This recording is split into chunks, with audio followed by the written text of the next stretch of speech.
Hey, everybody. Welcome to Odd and Untold, the podcast where we talk about all things strange and spooky. And we are in the midst of spooky season here. So tonight we're going to do some Bigfoot encounters that were submitted by you guys in the audience. So we got a number of stories tonight, really cool Bigfoot encounters that were shared by my audience. So I'm going to read them back to you. A lot of these were submitted, actually, all of these were submitted on YouTube, but I know a lot of people don't, have the time or the energy or even the thought to go back and look at old comments to see if people are telling their stories on old videos from a month ago or 2 months ago.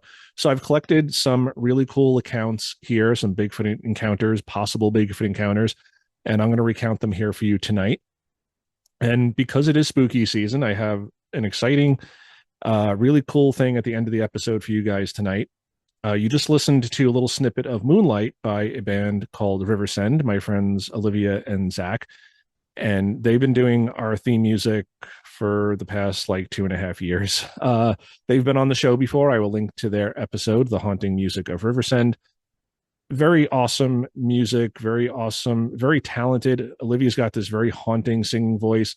Zach is just this amazing musician, guitar player. He does a lot of the vocal harmonies as well. And they have a new single out this week called Always Searching, and that will be at the end of this episode. So stay tuned for that. And you can find all their socials and links on Spotify down below. I always have them in the description of the episode, so you can always find Riversend. So be sure to stay tuned at the end of this episode to listen to their new single, Always Searching. Let's get into some Bigfoot sightings from you guys. Okay, so the first story for this episode comes to us from Justine Cara, and this was left on the episode Bigfoot Sightings in Pennsylvania Part 2, the Poconos and Beyond. And of course, all of these episodes I will link to in the description below so you can go back and find them because, usually they're responding to something in the episode or they're from the place of that episode. So let me read her encounter. She says, had an encounter this weekend in Monroe County, had two nights in a row, was camping and went hiking behind the campground up into the game lands. Both nights we had stuff thrown at us, big branches, the first night from multiple directions, and the next night at a different spot in the game lands. It was dark and quiet and no people, and a big rock bigger than my fist comes whipped through the trees and smashed on the boulder in front of me. And before we got to the spot where that happened, probably 5 minutes before, we smelled this nasty, skunky smell, but it only lasted a few seconds. And any skunk smell I smelled, it doesn't disappear fast. But I'm also happy because the spot is only about 0.6 miles from my house, and now I'll be going out looking a lot more. So, full story here. I typically don't like the stories where there's like tree knocks and howls, but this is a little different. You have things being thrown. It's not just a wood knock. These are big branches being thrown, large rock being thrown. And most people know the difference between something being thrown and something falling. Something falls, it's going to go straight down. Something being thrown, people will see these things moving horizontally, not just falling vertically. They move horizontally through the air. They're having things thrown at them.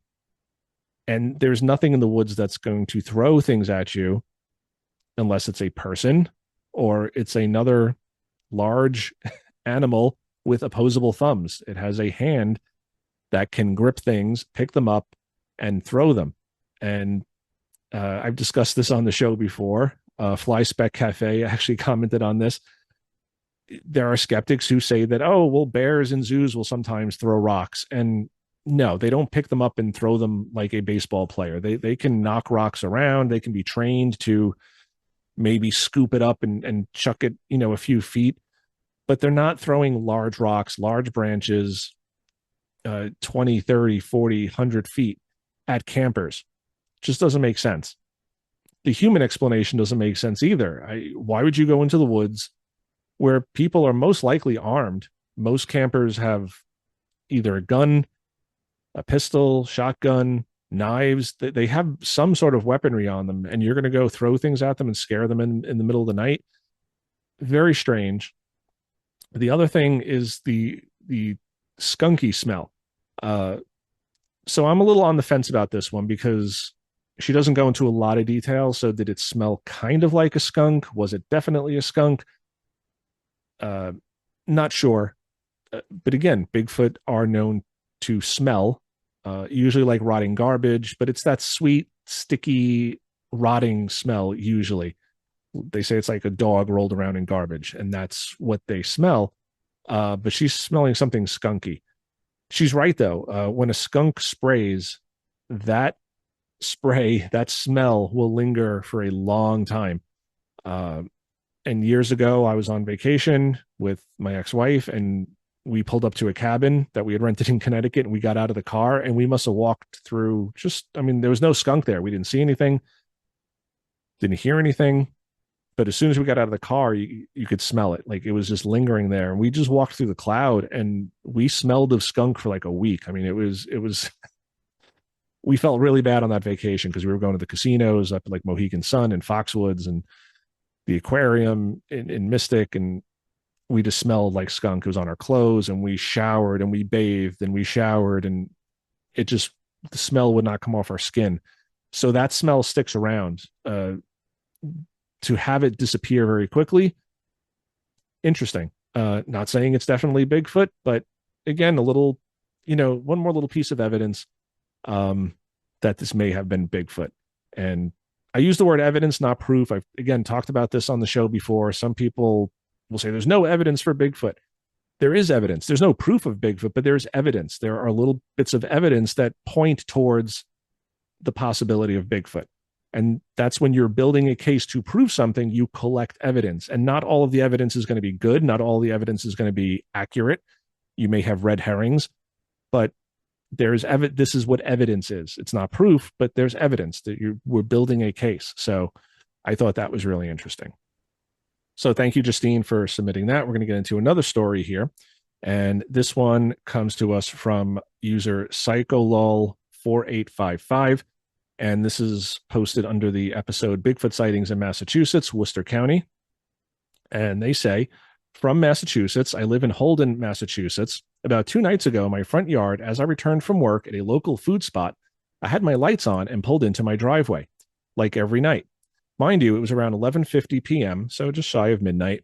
I saw the largest looking skunk I've ever seen in my life. I'm still not exactly sure if it was a skunk because the sheer mass of it seemed to be around the size of a small adolescent black bear, but it had a white patch on all its back and sides, and it instantly sprinted off into the bushes, so I shined a flashlight, which was when I saw what appeared to be its baby running towards me, which spooked me a bit because I thought it was some type of bear, so I darted inside. Definitely some weird stuff going on, even to this day. No skunk is that size, man. The thing had to have been 75 to 90 pounds. No Bigfoots, though. So this is more of a bonus story, just a cryptid, not quite a Bigfoot encounter, but possible cryptid encounter.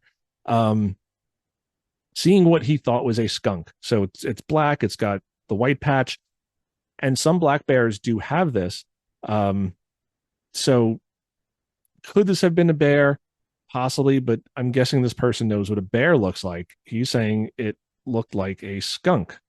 Largest looking skunk. He's not saying it looked like a skunk. He's saying it was a skunk, and about 75 to 90 pounds. So that is a large skunk if he saw it. So just wanted to throw that one in there too, because it's, parallel to this first story from Justine.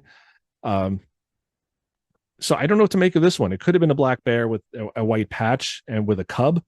But I think a mama bear with a cub, this guy would have been in trouble. It's not going to sprint off away, especially if the baby is running towards him. This mama bear she's going to mess him up. So interesting encounter. Not Bigfoot. He even says it's not Bigfoot, but wanted to throw that one in there. Just a little bonus for spooky season, a little bonus cryptid story. So hope you guys enjoyed that one. Pretty cool. So thank you, PsychoLol4855. Okay, so this next story comes to us from Alex Cho-U9M, and this is also on the Bigfoot Sightings in Massachusetts episode, Worcester County. And he says, I've spent a lot of time solo hiking and cycling all over New England and upstate New York, and in quite remote areas, Allagash and Western Maine, and have never experienced anything even remotely odd or strange except for one place once in the middle of winter. I was hiking October Mountain in Lee/Washington, Massachusetts, and heard 4 distinct loud wood knocks only in one area of the mountain and only when I stopped to rest on my hike. So I asked him a follow-up question. I did want to hear more about this, even though I'm not really into the wood knocks. But again, it's all about context for me. And just a wood knock by someone from the city walking through a park, I'm not going to give that any credence. But you have an experienced hiker in the middle of nowhere, in the middle of winter, hearing something. I tend to give that a little bit more credence. So he responds to me and says, "There was no one around. I was the only person on the mountain. I stopped 4 times while hiking up the backside of the mountain. It's a relentless straight climb to the top from a low area near Roaring Brook. And each time I stopped, I heard a rather loud and distinct single knock very close by. It wasn't something falling from trees, etc. I've been in the forest hiking thousands of times. It was wood on wood. Maybe I've seen too many Bigfoot TV programs, but I took it to mean get the hell out of my territory from whatever it was." So, an important point here. He's not saying this was Bigfoot. He's leaving this open to maybe it's people, maybe it's Bigfoot, maybe it's a goat, like who knows. But whatever it was, he was getting the impression, the feeling, the sensation. Sorry, my voice is a little shot today. That something wanted him gone. So he continues, "Given my suspicion of what it might have been, Bigfoot, I did not stop long and I did all I could to get out of there. The knocks only happened 4 times and only at that segment of my hike when I was on the remote northeast side of the mountain going up that very steep, exhausting way to the top of the mountain. Also, when I got back to where the trail loops back on itself next to Felton Pond, before it goes down the gorge trail and back to the road and my car, there's a picnic table that I sat at to rest. I heard what I thought were 2 people talking while coming down the trail toward me from the mountain and getting closer to me, but they were far enough away that I could not understand what they were saying. And this is very important to me. It sounded like a man and a woman, and I waited for them to pass me by to head down the road via the gorge trail. I was anxious to ask them how that exhausting hike up the backside of the mountain was, but they never appeared. There was no way to get past me to the gorge trail and get back down to the road. They would have had to pass by me, but they never did. I thought that was weird, and I've often wondered if I had heard the famous samurai chatter associated with Bigfoot sightings. Maybe all of this was nothing and explainable, but I found it very strange. It was a January day, a bit overcast, but with some snow on the ground, and nobody else was on the mountain. There were no cars in the parking lot, and there were no houses or buildings nearby that anybody could have come from." So again, he's not seeing anything here, but there's some really interesting stuff going on here. The tree knocks, he's saying it's only like when he stopped. It's only on a certain portion of the trail, and it was close to him. This is an experienced outdoorsman. He's been hiking these. I mean, these are serious mountains. This is not just a little hike in the park that he's taking. If he's hiking these mountains, especially in the winter hiking is so much different than any other time of year. You're dealing with snow, you're dealing with ice, you're dealing with sudden storms, you're dealing with so many other things. If he's out there doing this guy knows what he's doing. He knows what tree pops might sound like from temperature change. He knows what a falling branch is going to sound like. It's only happening there. It's only when he's stopping. And it's in this remote place. So again, he's saying he thinks it may have been Bigfoot, but he's not saying it was. Just that he's hearing these knocks when there's no other people there. There's no other cars at the trailhead. He's not seeing anybody going in. He's not seeing anybody coming out. So if there are people there, where are they? The second really interesting characteristic of this story is the talking. And we hear this a lot, that people will hear this talking in the woods. They can't make out words. It's chatter. It's just mumbling. They can hear maybe a deeper voice, a higher voice, 2 deeper voices, 1 high-pitched voice. They hear talking, and then nobody ever appears. They can never make out the words. Sometimes they'll say they can hear words, but it sounds like a foreign language. They'll say it sounds like almost like a Russian or an Eastern European language. But the people never appear. They just hear this talking. The samurai chatter refers to Ron Moorhead's samurai chatter from the Sierras. So yeah, but I've heard this. A trip Josh and I were on, and we actually had an encounter with something the following night, but we were in a really remote part of the Adirondacks, and we had gone to bed. It had been storming that day, and it was a very windy night. We were just beat. So it was probably about 8:30 at night. It was completely dark. This was like late summer, early fall.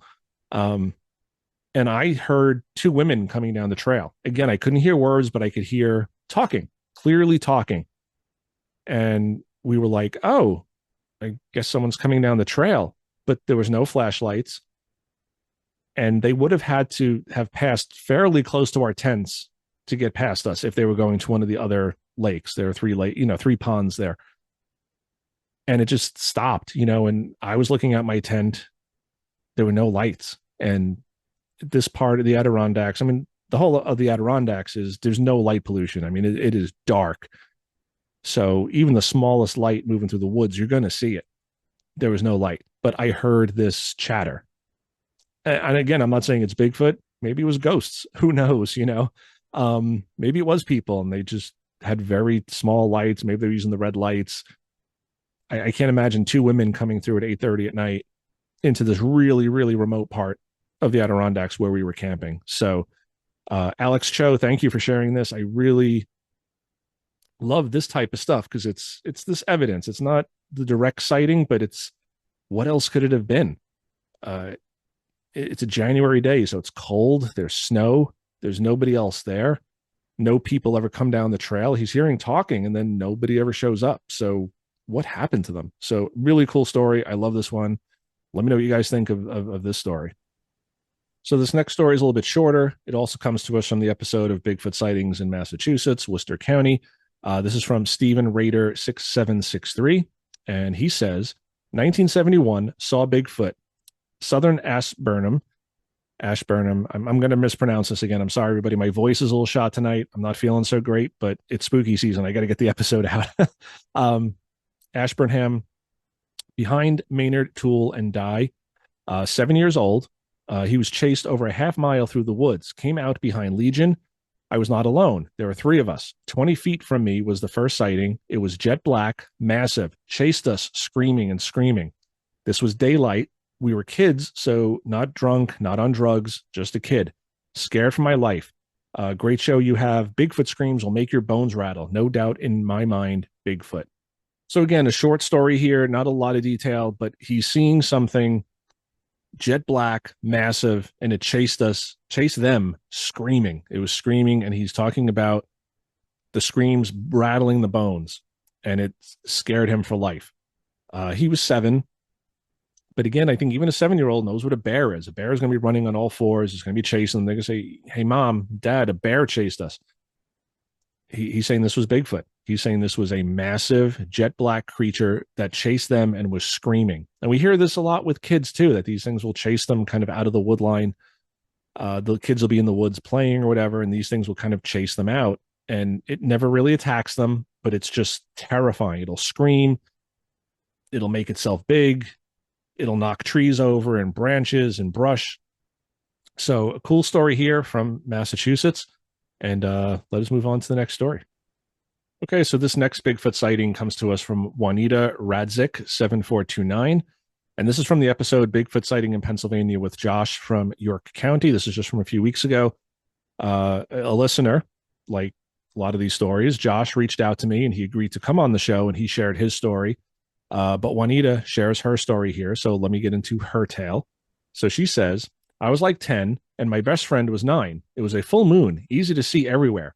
Mom set up a play tent on our balcony porch on the farmhouse. Underneath was the porch roof of the basement door. We were giggling and chatting like young girls do. All of a sudden, we smelled this foul odor. We climbed up to see what it was. We got to see him. He was red-brown with matted fur. It walked down the bank and walked under the porch, and then down the yard to the pasture, hopped the fence with no struggle. We watched him go into the woods on the other side. We were frozen in fear. Once I came out of our being frozen, I said, Kay, grab your blanket and pillow. We're going to sleep inside. I don't think we slept at all that night. There weren't any stairs to that porch, but with ease, it was able to walk over that gate. I feel he could have come back and climbed up to us. I wasn't taking any chances. This story is from Brogue, Pennsylvania, York County, from a 59-year-old, as clear to me as if it happened yesterday. I keep going in the woods, hoping to see him again. So here you have 2 young girls, 10 and 9. Sounds like they have a back porch. No stairs leading down to the yard. It's just kind of like a balcony. Mom puts out a tent, girls just doing a little camp out, sleepover. And they're outside, giggling, chatting. They smell something and, probably say, oh, is that a skunk? Is that a bear? Is that, just something smells nasty? And they see this upright creature walking on two legs. It was reddish brown with matted fur, walked down the bank and under the porch and then down to the yard in the pasture and hopped a fence with no struggle. So this is not a bear. A bear is not going to hop a fence on two legs without a struggle. They're not going to, and these girls were close to this thing. And again, a 10-year-old is going to know what a bear is. Even if it startles them, there's a difference between being startled and scared. Startled is just kind of like surprise and like, oh my God, there's a bear there.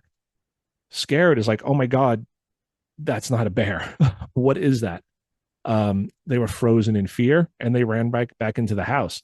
But she mentions the ease that it was able to walk over the gate, that it was big. And so again, it's not a bear. So the other alternatives we are left with is that it's a man in a suit, a man in a ghillie suit, a man in a Bigfoot costume, a man in hunting gear.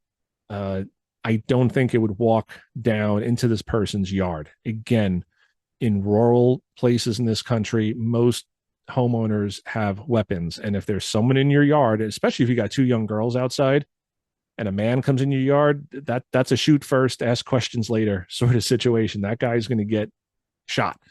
So if it was a man, very foolish man. The other alternative is the big guy. So reddish brown, matted fur, very cool sighting here. This is eyes on the creature. Really cool. So from probably about 49 years ago. So interesting. Back before Bigfoot was really big. Again, these days it's all over the internet. It's on commercials. It's everywhere. Back then, really wasn't talked about as much as it is now. So let me know what you guys think of this one. I like this story. So thank you, Juanita. Okay, so this next story, also from Bigfoot sightings in Massachusetts, a very popular episode, Worcester County. And this comes to us from user Keith SR. And he says, how cool. I lived in Millbury for 44 years, recently moved a town away. I was in my little 12-foot aluminum boat at the far southern end of Buffumville Reservoir in Charlton. And I've been through Charlton. I've been in Charlton, familiar with Charlton. So, central Massachusetts here, Worcester County. He says, this was about 15 years ago now. The sound we heard coming from the dark woods was enough to make me immediately move away from the shore. We both looked at each other with that what the fuck look. We heard a bit of a branch snap and one more distant howl/growl/yell. So I asked him a follow-up question. I haven't heard back from him yet, but wanted to include this one because we hear a lot of these stories where people are out in boats. They're just out canoeing or they're in a rowboat. They're out fishing. They're just out on the lake for fun. And they hear something on shore. They see something on shore. So this, he's hearing a howl, branch snaps, distant howl, growl, yell. And him and his buddy are both looking at each other like, WTF, what was that? And again, you're talking rural Massachusetts. These are not city folk just, going out on their boat. These are people who are used to being out in the woods, in the wilderness. They know what the local wildlife sounds like. You put a city person who's never been camping out in the woods and put them under a tree where a barred owl is, 5 feet above them, they're going to crap their pants. Other people are going to be, oh, cool, a barred owl. These guys didn't hear an owl. They're not hearing something that they know of. They're hearing something really scary. Plus the branch snap. So you're talking something big. It's not an owl. An owl's not going to snap branches. And again, I can understand if one of them said, oh my God, that's Bigfoot, because he's into Bigfoot or he's just easily scared. But you have both people in the boat just saying, what was that? I don't know what that is. You don't know what that is. Freaky. So cool story. So thank you, Keith, for this one. Awesome story. And I'd love to hear more. So if you want to write back to me, you can comment on your previous comment or shoot me an email. I'll put that at the end of the episode. Okay, so the last story for tonight, and I'm sorry, everybody, this one's going to be a little bit shorter. My voice is just not doing well tonight. I don't know why. I started the episode, I felt okay, and then very quickly into it, I'm starting to lose my voice here. So this comes to us from user Andrew Printup WU2TB, and this is from the episode Bigfoot Encounters in Western New York. So this is Erie, Allegheny, and Cattaraugus counties. And he says, When I was a boy in the early 70s, I would play in the woods. On one occasion, I was with my father at the store. I asked my father if he could buy me a small army truck, so a small toy truck. He said yes, on the condition that I never leave it outside. So, back in those days, you bought a toy and you wanted the kids to take really good care of it, not leave it outside in the rain and let it get destroyed. I promised, and he bought it for me. I would say the time of year was springtime, early May. Soon after, I went into the woods with my army men and my new toy truck. I spent the day preparing for my war, and I used to do this all the time too. My dad would always tease me when I was playing with soldiers that it was like World War III because I would just have tanks and men and airplanes and helicopters and just explosions and just my sound effects. So this is what kids do. It was getting to be around dinner time, so I walked back to the house. I left the truck out in the woods because my plan was to continue my war the next day. Smart boy. In the evening, while I was drawing, my father asked about the truck's whereabouts. I had to say I left it in the woods. He yelled at me and told me to go get it. I was not afraid because I had the belief that dangerous animals did not live in our area. We had several dogs, and I called the leader to go with me. He was a medium-sized dog named Hobo. He was in his prime. The moon was out so visibly, so it was good. I estimate it was about 150 yards to the woods behind our house. I ran in the field, down the gully, and up the other side. As I approached the path, Hobo started to growl, very serious growling. I could see things clearly, but at the entrance to the path, it was like a black wall. I couldn't see what was there. I was afraid, and I turned and ran home. So he's seeing a dark mass where normally he would be able to see. Now there's just this black mass there. And you have the dog growling. So he runs home. I was afraid, and I turned and I ran home. I got there and said, Dad, Hobo won't go in the woods. He didn't make me go back out there. I always wondered about that night, but had no answers. Years later, a friend of the family told me my parents were really concerned. They watched the dogs and noted when they went for a run, they avoided the woods behind the house. Instead, they went for the woods across the road. Bigfoot was not a thing I was aware of in those days. When I was 17, I was walking in the woods north along the Tonawanda Creek. Several of our dogs were with me. Then everything stopped. Birds were not singing. There was an eerie silence. My dogs abandoned me. I made my way out of the woods and walked the road home. I did not have any answers at that time either. So interesting things here, mainly the dog's behavior. And I had said this in the last few episodes, pay attention to your animal. When your dog doesn't want to go down a path or into a certain part of the woods, pay attention. Dogs can hear things that we can't. They can see things that we can't. They can sense things that we can't. So if your dog does not want to go down that trail, does not want to go into that part of the woods, turn around and go home. He's seeing this black mass like a wall. So I'm guessing this thing was wide and tall, just big, just blocking his entrance into the woods. And the dog would not go there, would not go. And, the parents were concerned. This is a man who's telling his young boy, his young son, go into the woods, go get your truck. It's nighttime, go 150 yards into the woods. This is not a father who's afraid of anything in the woods. You don't send a young child into the woods at night to go get a toy, even if it's an expensive toy. So that's interesting that the parents were concerned. And again, like he says, Bigfoot wasn't a big deal back then. I mean, certain people heard of it and it was here and there, but not like it is now. He's also has this secondary story when he was 17, walking along in the woods. Several of his dogs are with him. The nature sounds stopped. Birds weren't singing. In eerie silence. We hear this time and time again. Something big is there. A predator, a bear, mountain lion, coyote, wolf. And the dogs abandon him. That is not something dogs typically do. Dogs are loyal. They are protectors. So for the dogs to abandon their owner, that is freaky. Again, no proof of Bigfoot. He didn't see anything that time. But it's evidence. It's saying something was there. Something freaked these dogs out. And most dogs aren't going to back down from a black bear. Maybe a bunch of black bear, maybe an aggressive mama bear, yes, but he's not even seeing anything. It's just the dogs are like, nope. And they just noped right out of there and left him.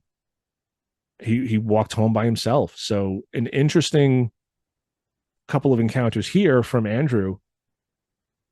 he's seeing something in the first one, not a great look, but he's seeing something large and black. And again, probably not a bear, a wall. He's seeing something very wide. And then his dog's abandoning him does not make sense to me. So let me know what you guys think of this one. This is a really interesting one to me. All right, everybody. So that does it for audience encounters for this week with Bigfoot. Cutting the episode a little short. My voice is just really starting to go out on me, and I don't know why. So I'm going to go get something to drink and just go rest my voice up. But stay tuned for Riversend's new single, Always Searching. It's awesome. It's just haunting and spooky, and they just do great stuff. They have a full band now, and links to them are down in the comments in the description below. Until next time, everybody, question everything. I question these stories. I gave alternate possibilities. It could have been a person. It could have been a bear. I'm not questioning the witnesses. I'm just saying we have to question things. And I don't have a chance to interview these people. I'm just sharing their stories as they were gracious enough to share with me. But I think a lot of these stories are good. Some of them are just eyes on the creature, and some of them are just anecdotal, but really interesting. And you can't ignore these little smaller pieces of evidence. They're not as great as seeing the creature, from 5 feet away, but they're evidence that we can use to build towards our case for the existence of Bigfoot. So question everything, everybody. If you have a story, you want to reach out to me, jason@oddanduntold.com. I will get back to you as soon as I can. Embrace the weird, everybody. Until next time, rock and roll. Listen to Riversend. Cool song here. I love this one. New track.